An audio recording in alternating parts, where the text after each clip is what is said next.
Dieu te parle au travers de ce verset. Quittez la stupidité et vous vivrez, et marchez dans la voie de l'intelligence. Proverbe 9, le verset 6. À force de marcher avec le monde, nous resterons des hommes stupides.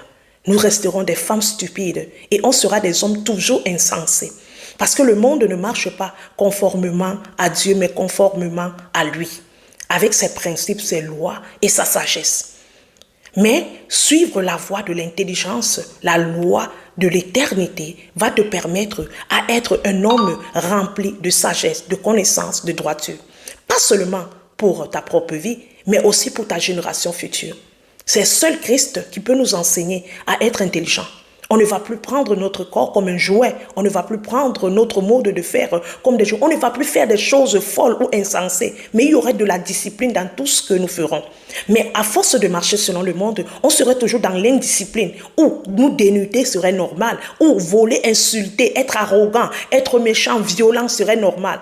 Alors que dans la loi de Christ, il nous permet d'avoir une dignité dans tout ce que nous faisons. Même dans notre style de vestimentaire, même dans notre mode d'être, on serait discipliné et agréable, pas seulement à Dieu, à nous aussi et à nos générations futures. Cherchons l'intelligence, cherchons la voie qui mène à l'intelligence, cherchons la voie qui mène dans la vérité, afin que nous vivons heureux et en paix.